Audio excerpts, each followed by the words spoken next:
예, 저희가 앞에서 워드 카운트 프로그래밍을 실행을 해서 결과까지 확인을 해봤습니다.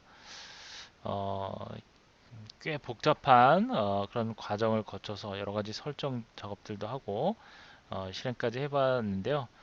나름대로 좀 뿌듯한 감도 느끼실 거예요. 그렇죠?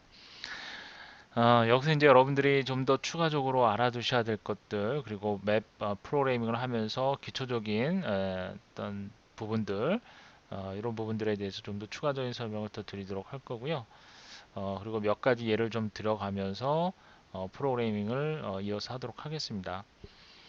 제가 앞에서도 누차 설명을 드렸지만, 요즘은 그 이 맵 리듀스 프로그래밍 대신에 이제 스팍을 많이 이용한다고 그랬죠. 그래서 차후에 다시 제가 스파 강좌를 또 이어서 해 드릴 거고요. 어차피 여러분들 여기까지 오셨으니까 맵 리듀스 프로그래밍이 어떤 것인지에 대한 어, 뭐 아주 깊이 있게는 못 가더라도 좀 감은 잡고 그리고 스파에 대한 공부를 하시면 여러모로 좀 도움이 될 겁니다. 그리고 이러한 설치하는 과정에서 하드웨어 구조, 하드웨어 그 아키텍처가 어떠한 구조로 이루어지는지에 대한 부분 어, 많이 학습이 되셨을 거예요. 그러니까 이 과정 여기까지 여러분들이 잘 따라오셨다면 충분히 하드웨어에 대한 구조가 어떤 구조구나라는 부분 충분히 이해가 되셨으리라 보고요.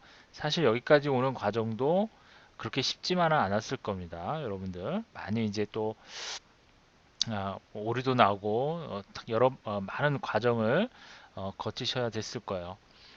아마 이 부분을 혼자 이렇게 에, 그 설치하시는 게 그렇게 쉽지 않을 겁니다.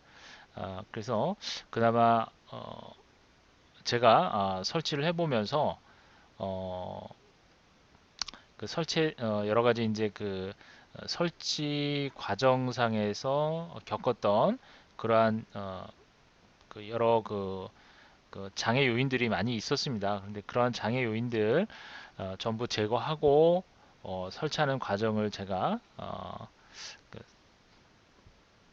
충분히 설명을 드렸기 때문에 사실 요 그 윈도우상에서 여러분들이 요 가상 머신을 가지고 이런 하드웨어 네트워킹 설정하는 게 상당히 좀 까다로웠을 거예요.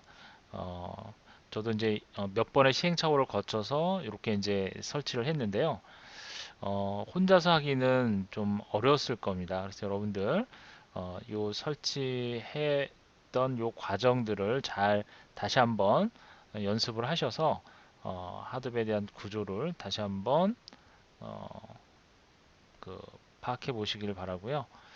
어, 지난 시간에 제가 워드 카운트라고 하는 프로그램을 돌려봤는데요. 여러분들이 어떤 그 프로그래밍 언어를 공부하실 때 보면 제일 먼저 해보는 게 이제 헬로 월드 출력하는 거죠. 워드 카운트 프로그래밍이 바로 하드 프로그래밍, 즉 맵 리듀스 프로그래밍에 있어서 헬로 월드와 같은 그러한 아, 그 프로그램 출력과 같은 그러한 과정이다라고 생각하시면 되고요. 실제로 워드 카운트는 맵 리듀스의 한 패턴입니다. 패턴이고 실제로 다른 그 데이터 분석을 할 때도요. 워드 카운트를 아주 많이 사용해요. 아마도 가장 많이 사용하는 그런 패턴이 바로 워드 카운트 패턴입니다. 그래서 가장 기초적인 부분이고요. 실제로 또 많이 사용되는 부분입니다.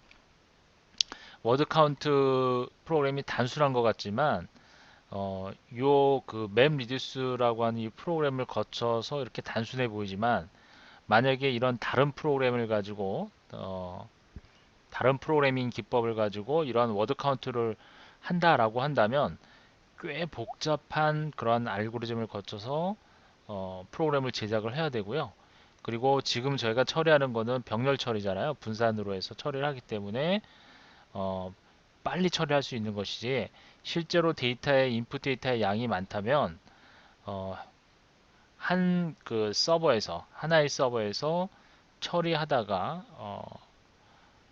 다른 것을 못하는 그런 현상이 일어날 수 있습니다. 또 오베이드가 걸려서 예, 어, 뭐 실제로는 그 워드 카운팅을 할 수 없는 그 출력 결과를 낼 수 없을 수도 있습니다. 출력 결과가 나오지 않을 수도 있어요. 그래서 보기에는 별거 아닌 것 같은데 그렇지 않다라는 점 알아두시고요. 그리고 그 워드 카운트 프로그램을 하면서 그 전에 맵 리듀스에 대한 기본 골격 그 구조에 대해서 설명을 드렸었죠. 그 중에서 이제 매퍼 클래스를 보면 그 맵 클래스 중에서 가장 중요한 그 메소드가 뭐라고 그랬었죠? 해당 메소드가 맵이라고 하는 메소드라고 그랬었죠. 맵. 예, 사실 이 맵 메소드가 가장 중요합니다. 그리고 저희가 워드 카운트에서 이 맵이라는 메소드 하나만을 단량 사용을 했습니다. 매퍼 클래스에서요. 그런데 이제 이 매퍼 클래스를 보면은 이 맵 메소드 이외에 지금 보시는 바와 같이 이렇게 세 개의 메소드들이 더 있습니다. 이 보면 이제 셋업이라는 메소드가 있고요. 그 다음에 클린업이라는 메소드가 있고 런이라고 하는 메소드가 있습니다. 저희는 이제 그 중에서 워드 카운트에서는 요 맵 메소드만 이렇게 달랑 사용을 하는 것이죠. 요 세 개의 메소드들이 이렇게 맵 클래스에 존재를 하는데 그 중에서 이렇게 하나만 사용을 한 것이고요. 이 매퍼 클래스를 저희가 상속을 받아서 my 맵퍼로 해서 이렇게 그 워드 카운트에서 사용을 했습니다. 그렇죠? 그럼 요 my 맵퍼에서 요 그 세 개의 맵퍼, 이 맵도 역시 마찬가지고 여기 있는 메소드들 전부 다 오버라이딩을 할 수가 있어요. 오버라이딩을 해서 사용을 할 수가 있습니다. 그 중에서 이제 맵만 저희가 오버라이딩을 해서 사용을 했던 것이고요. 요 매퍼 클래스는 여러분들 하둡이 설치되어 있는 곳에 가면 그 하둡 그 폴더 아래에 소스란 폴더가 있을 거예요. 소스란 폴더가 아니라 어, 맵레드인가요? 그러니까 하드 설치된 그 홈 디렉토리에 보면 맵레드라고 하는 폴더가 있어요. 요 맵로드 핏에 보면 그 맵레드 밑에 보면 뭐 소스 디렉토리가 있을 테고 소스 디렉토리 밑에 보면 org 갑자기 기억이 안 나네. org 아파치 정확하진 않습니다만 아파치 밑에 에, 하둡 밑에 맵 리듀스 밑에 이런 그 맵 리듀스와 관련된 클래스들이 쭉 있어요. 한번 직접 한번 확인해 볼까요? 확인해 봅시다. 일단 뭐 저희가 설치를 해놨으니까 클라이언트에 들어가서 보면 자 터미널 열어볼게요. 터미널 열어서 확인해 보면 되겠죠? 직접 한번 확인해 봅시다. 지금 보시면 하둡에 한번 들어가 볼게요. 우리 하둡 설치된 폴더 들어가 없네요. 하둡이 없나요? 왜 없죠? cd 하둡 아, 여기는 그 로컬이죠. 죄송합니다. 로컬에 들어가면 안 되겠죠. ssh 하둡에 마스터 서버에 가면 마스터 서버에 하둡이 설치되어 있죠. 여기에는 저희가 하둡을 여기 보면 있겠네요. 여기 하둡 심볼릭 링크를 만들어 놓지 않았죠. 1.21에 들어가면 있겠네요. 들어가 봅시다. 하둡 마이너스 들어가시면 여기 보면은 그 보시면 소스가 있어요.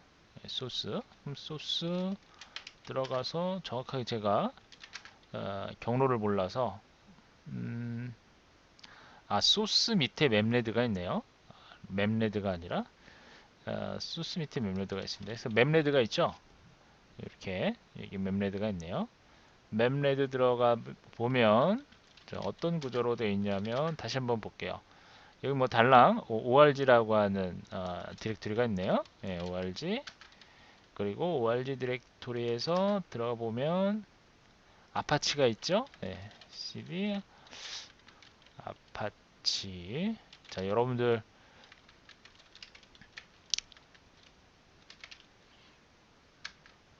자, 하나하나씩 들어가는 거예요, 일일이.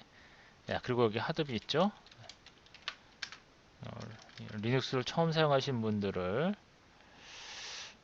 음, 자, 그리고 여기 맵리디스가 있네요. 맵레드에도 있고요. 맵레드 한번 들어가 볼게요. 맵레드 들어가시면 여기에 많은 자바 파일들이 보이네요. 그렇죠? 그 중에서 꽤 많은데요. 매퍼 클래스가 여기 있을 겁니다. 매퍼가 어디네? 예, 여기 있네요. 매퍼. 맵레드가 아닌 맵리듀스에 들어가셔도 보시면 cd map reduce 들어가시면 자, 여기에도 예, 매퍼 자바 클래스가 매퍼 클래스가 있습니다. 어딨나요? 쭉 보면 R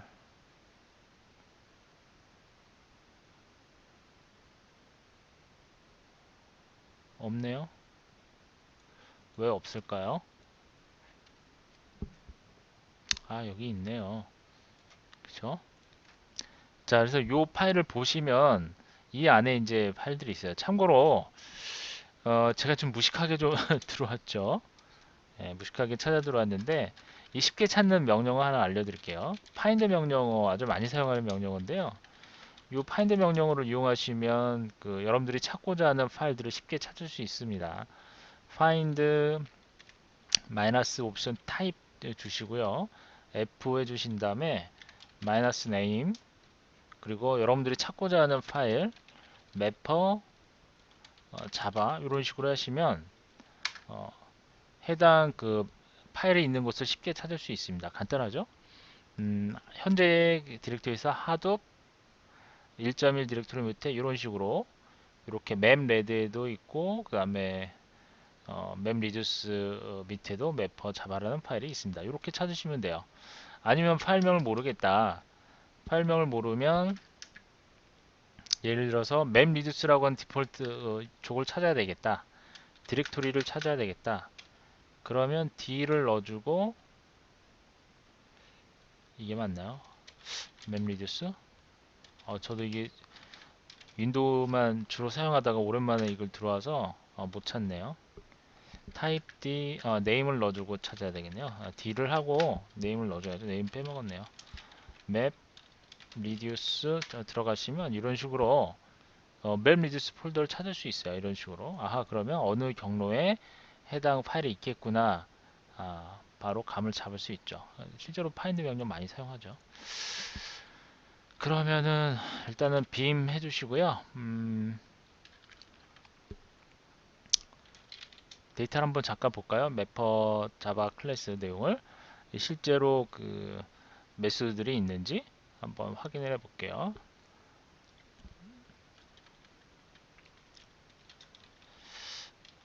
하둡에 마이너스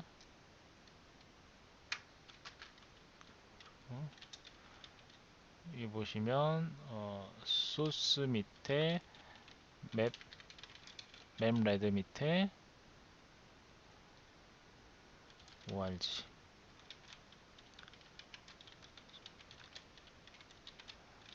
맵 리듀스 들어가겠습니다. 없네요. 잘못됐나 본데요.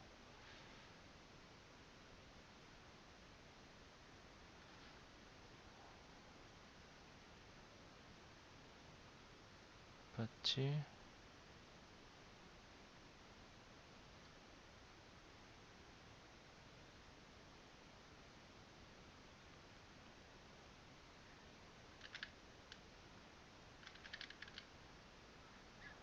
루트가 아니죠. 소스죠. 여기 보면 맵퍼 자바가 있죠. 예. 자, 한번 확인해 볼게요. 맵퍼 자바 들어가시면 이와 같이 코드를 볼 수가 있어요. 자, 한번 볼게요. 보시면 쭉 올려보겠습니다. 쭉 올려보시면 자, 여기 이제 코드들이 있습니다. 매퍼 클래스죠. 자, 매퍼 클래스의 코드 중에 셋업이 있죠. 셋업이 있고 그 다음에 밑에 보면 가장 많이 사용했던 중요한 맵 메소드가 있고요. 우리가 요걸 사용했었죠. 그 다음에 밑에 보면 클린업이라는 게 있고요. 그리고 런이라는 게 있습니다. 자, 이렇게 그러니까 전체 요 매퍼 클래스에는 보니까 4개의 메소드가 있는 거죠. 4개의 메소드, 즉 셋업 메소드와 그 다음에 맵 그리고 런, 클린업 4개 메소드가 있는 거죠. 그렇죠? 자, 이렇게 이제 여러분들 그 코드를 직접 들어가서 확인해 보시면 돼요. 예, 확인해 보시면 되고, 그럼 요거의 역할에 대해서 좀 간단하게 좀 설명을 드리면, 그럼 저 지금 맵은 좀 생략을 했습니다. 먼저 셋업을 보면, 요 셋업 메소드는 그 앞에서 저희가 사용했던 맵 메소드 있죠? 맵. 요 맵 메소드를 호출하기 전에 딱 한번 호출이 됩니다. 이 셋업 메소드. 그러니까 맵 메소드를 실행하기 전에 여러분들이 그 어떤 해야 될 어떤 명령들이 있다. 예를 들면 여기 이제 예를 들어서 맵 메소드에서 필요한 뭐 여러 가지 리소스들이 있거나 그런 것들을 준비할 때 이 셋업 메소드에서 준비를 하면 돼요. 그러니까 맵에서 필요한 어떤 그 초기 작업, 초기화 작업, 즉 선행 작업들, 그러한 선행 작업들을 이 셋업 메소드에다 정의를 해놓고 그리고 맵을 실행하게 되면 해당 리소스를 사용할 수 있겠죠. 그래서 이제 주로 이 셋업 메소드에서는 이 맵 메소드에서 필요한 여러 가지 뭐 이거 분산 캐시 파일 같은 것들이 있는데 그 분산 캐시 파일들을 미리 오픈을 해서 맵에서 활용할 수 있도록 하는 그런 기능들을 이 셋업에서 주로 하게 됩니다. 그렇게 생각하시면 돼요. 그래서 쉽게 그냥 요 맵 메소드가 실행되기 전에 그 전에 어떤 해야 될 작업들이 있으면 요 셋업에서 그 일을 한다라고 생각하시면 되는 거죠. 그렇죠? 자, 그 다음에 요 두 번째 클린업 메소드가 있어요. 요 클린업 메소드는 요 셋업 메소드와 반대되는 개념이라고 생각하시면 돼요. 그러니까 요거는 맵 메소드가 호출이 완료가 되면 그러니까 즉 요 맵에서 하는 일은 뭐예요?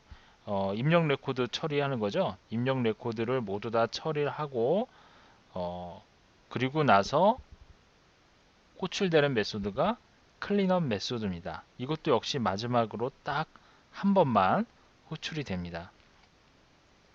그래서 요거는 마무리 작업을 한다라고 생각하시면 돼요. 마무리 작업. 맵이 호출이 되고 다 완료가 되면 그때 마지막으로 한번 호출이 되는 그런 개념이에요. 그러니까 이 셋업과는 반대되는 개념이라고 생각하시면 되겠죠. 그죠?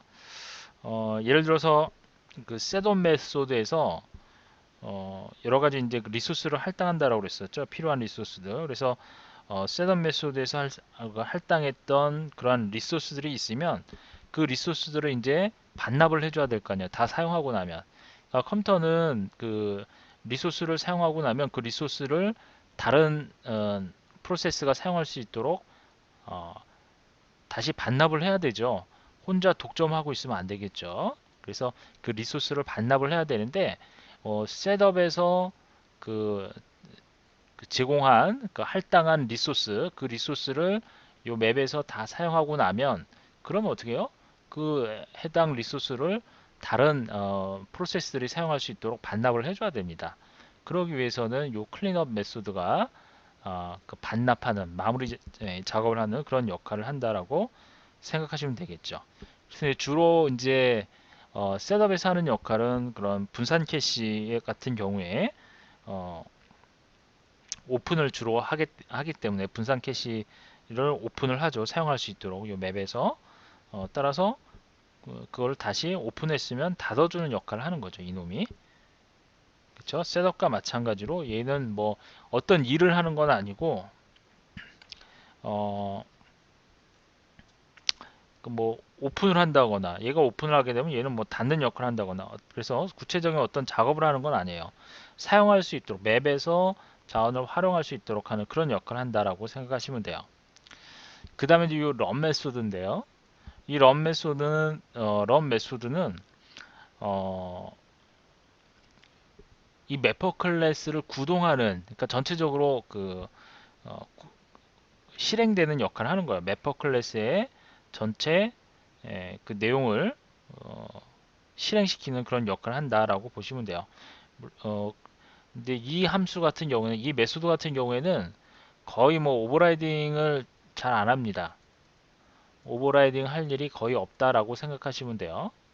요 런 메소드는 오버라이드 할 일이 거의 없다라고 생각하시면 돼요. 왜냐면 이제 주로 해야 될 작업들은 이 맵에서 거의 오버라이딩을 해서 처리를 하기 때문에 음, 런은 이 주어진 것만 그대로 수행을 하는 거거든요. 요 런 메소드 잠깐 볼게요. 이 구조가 어떻게 되어 있는지 그러면 좀 더 확실하게 이해를 하실 수 있을 겁니다. 자 잠깐 클라이언트를 보면 바로바로 닫히죠. 잠깐 볼게요. 런 메소드를 잠깐 봅시다. 자 여기 이제 런 메소드가 있는데요. 여기 보시면 어, 그 셋업 메소드가 한번 호출이 돼요. 위에 그쵸? 셋업 다음에 그러니까 맵 여기 보시면 맵 메소드는 요 활문 다음에 있고요. 이렇게 레코드를 계속해서 읽어와야 되니까 화일문을 이용을 해서 반복 처리를 하고 있는 거죠. 반복문을 돌리고 있는 거죠. 그쵸? 그 다음에 보면 셋업 다음에 맵이 있고 맵 다음에 뭐가 있어요? 마지막으로 클린업이 있습니다. 이렇게 파이널리 형태로 이렇게 지정이 되어 있죠. 그러니까 이 코드 내용을 보시면 이제 전체적으로 매퍼 클래스가 구동이 되도록 하는 메소드가 바로 런 메소드구나라는 것을 알 수가 있죠. 그렇죠? 예. 그래서 이제 런은 이제 자동으로 이제 호출이 돼서 동작을 하는 거예요. 그래서 코드 내용을 보면 셋업 메소드를 딱 호출한 다음에 그쵸? 딱 한번 호출한 다음에 뭐 처리해야 될 여러 가지 뭐 입력 레코드가 있으면 레코드가 없어질 때까지 맵 메소드가 반복해서 호출이 되는 거죠. 그리고 마지막으로 이렇게 클린업 메소드를 호출을 하는 겁니다. 그래서 이 맵 리듀스 프레임워크에서 맵 클래스 객체를 만들어주고 그러니까 맵 클래스 객체를 만들고 그리고 주어져 있는 입력 파일을 레코드 집합으로 만든 다음에 그 레코드들을 맵 클래스 객체의 run 메소드에다가 이렇게 입력 값으로 넣어주는 겁니다. 프레임워크에서 사실은 그런 작업을 하는 거예요. 그러니까 전체를 구동시키는 역할을 하는 거죠. 그러니까 요거는 프레임워크에서 이렇게 객체를 만들어서 맵 객체를 만들어서 이 런에다가 넣어주는 역할을 하는 거예요.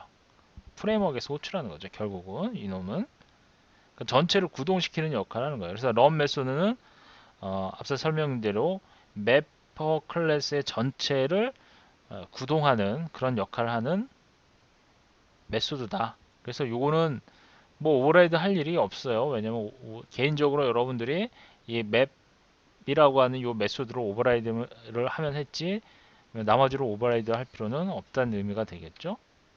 그렇죠? 자, 이게 이제 run 메소드입니다. 자, 그래서 전체적으로 그 매퍼 클래스에 대한 부분이 확실하게 이해가 되셨을 거예요. 그렇죠? 자, 그다음에 이제 여기 이제 맵을 입력을 하는데 맵을 입력하는 데 있어서 그 가장 중요한 부분이 어, 바로 포맷이에요. 포맷. 맵 입력 시 중요한 역할을 하는 것이 바로 어, 입력 포맷입니다. 입력 포맷이라고 보면 돼요. 맵을 입력하는 데 있어서 중요한 것은 바로 입력 포맷이다. 주로 즉 다시 얘기해서 어떠한 입력 포맷을 사용하느냐 하는 겁니다. 제가 앞서서 한번 설명드렸지만 기본적으로 맵에서 사용하는 그 디폴트 입력 포맷이 뭐가 있다고 그랬죠? 디폴트 입력 포맷이 바로 텍스트 인풋 포맷이 있다고 그랬죠? 텍스트 인풋 포맷. 자, 이거 앞에서 잠깐 설명을 드렸었어요. 텍스트 인풋 포맷. 이 텍스트 인풋 포맷은 자, 워드 카운터에서도 사용했던 입력 포맷이죠. 요 입력 포맷은 그 여러분들 그 처음에 입력할 때 제가 문장을 이렇게 다 적었죠. 그쵸? 어, 영어 문장을 이렇게 전부 만들어서 그 인풋 텍스트 파일 만들었었잖아요. 그러니까 하나씩 하나씩 한 문장씩 전부 어, 여러 문장을 만들어서 그 파일을 넣어줬습니다. 그러면 그때 입력 포맷을 텍스트 인풋 포맷으로 따로 저희가 설정하지 않았음에도 불구하고 이런 식으로 인풋 포맷으로 넣어줬는데 그러면 그 맵에서는 그거를 이 인풋 포맷대로 이 형식대로 이 레코드를 파악을 합니다. 그래서 텍스트 라인 요 한 줄 있죠.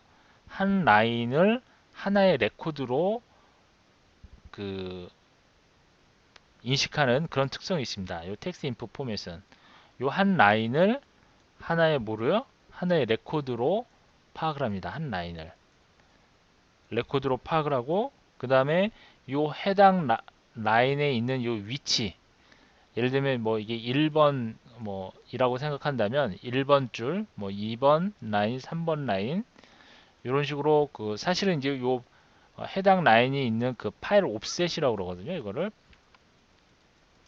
파일 옵셋이라고 그래요.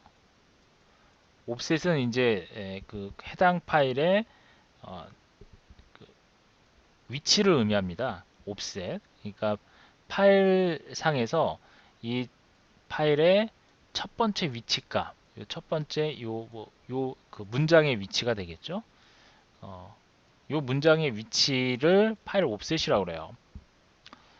그런데 이때는 이 파일 옵셋이 뭐가 되는 거예요? 이것은 키가 되는 거죠. 라인 읽을 때. 그리고 이 전체 문장이 뭐가 되는 거예요? 전체 문장이 밸류 값이 된다고 그랬죠? 기억나시죠? 그래서 뭐 첫 번째 줄 라인 1번 예를 들면 1번이라고 했을 때 파일 옵셋 값이 그러면 이 파일 옵셋 값이 키가 되고 그 다음에 이 전체 문장이 밸류가 되는 자 그러한 포맷이 바로 어떤 포맷이에요? 이 텍스트 인풋 포맷입니다.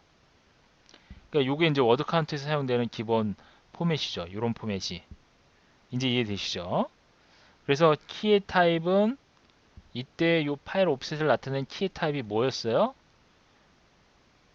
워드 카운트에서 long writable 타입이랬죠? long writable 타입. 그 다음에 이 value는 텍스트 타입이었죠? 기억나시죠? 자, value 타입은 텍스트 타입이 된 거죠. 이 value가 이 전체 문장이었죠. 그렇죠? 이때 이거는 텍스트 타입이었습니다.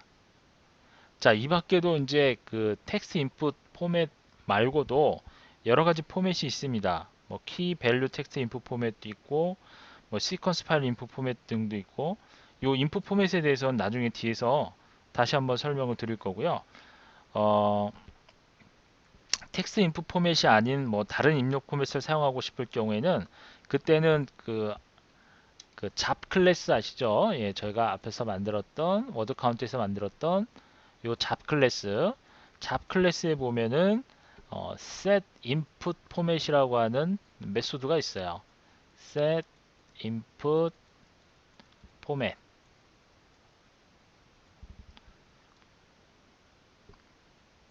여기 이제 클래스가 붙는데요. set input 포맷이라는 클래스가 있는데, 이 메소드가 있는데, 이 메소드를 호출해서 그 input 포맷을 바꿔주시면 돼요. 그러니까 이 메소드를 호출하지 않는다는 의미는 뭐예요? 아하, 이거는 텍스트 인풋 포맷을 사용하겠다라고 하는 그런 의미가 되는 거죠.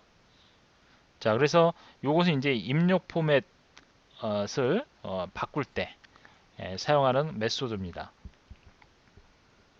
자, 어쨌든 이제 그런 식으로 해서 그 입력 포맷이 설정되어 있는데, 자, 제가 지금 그 설명드린 그 텍스트 인풋 포맷에 포맷의 그 특징 중에 첫 번째 키에 해당되는 파일 옵셋이라고 그랬죠. 파일 옵셋에 해당되는 포맷이 롱 라이터블이라는 포맷이었고, 그 다음에 그 한 문장에 해당되는 밸류에 해당되는 값은 뭐라고 그랬어요? 텍스트 포맷이라고 텍스트 타입이라고 그랬죠. 그거는 이제 롱 라이터블 타입, 그 다음에 텍스트 타입인데, 사실 이 롱 라이터블 타입과 텍스트 타입은 자바에서 그 사용하는 그런 그 데이터 타입이 아니죠. 이것은 이제 하드웹에서 사용하는 데이터 타입입니다. 그래서 이 하드웹에서 사용하는 데이터 타입, 그 타입은 전부 그 기본적으로 하드웹에서 제공해주는 기본 타입에 해당이 됩니다. 지금 설명드렸던 이 타입은요. 다음 시간에 요 그 데이터 타입에 대해서 하드웹에서 제공하는 데이터 타입들은 어떤 것들이 있는지에 대해서 설명을 더 드리도록 하겠습니다. 자, 일단 이번 시간은 여기까지 하도록 할게요.